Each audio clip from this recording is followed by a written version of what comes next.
Mnohé slovenské železničné trate sú v dezolátnom stave. Už dlhšie na to poukazujú zástupcovia železničných prepravcov.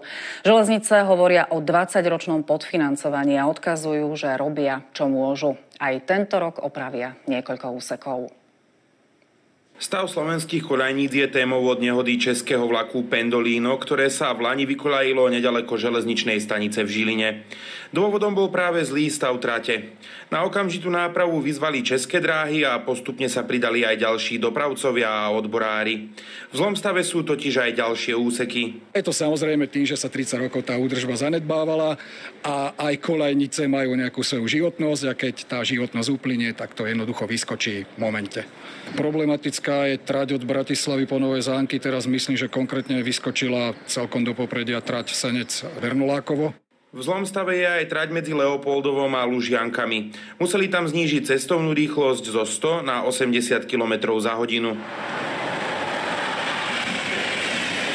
V tomto roku dostali železnice 49 miliónov eur navyše na plánované rekonštrukcie tratí.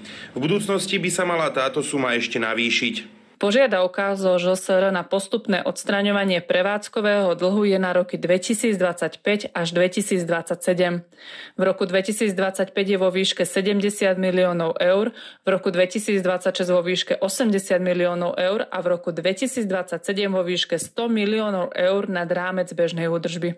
Rezort dopravy a železnice môžu v budúcnosti počítať aj z viac ako miliardov eur na železničnú infraštruktúru z eurofondov aj z plánu obnovy.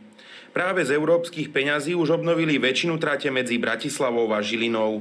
Nezabúdame však ani na regionálne trate, kde sa primárne zameriavame na komplexné rekonštrukcie existujúcich tratí a na elektrifikáciu tratí. V tomto roku sa dočkajú rekonštrukcie napríklad úseky medzi Kozárovcami a Novou Baňou alebo Šaštínom a Kútmi. Kompletný zoznam je zverejnený na stránke Železníc Slovenskej republiky. Timotej Píš, RTV.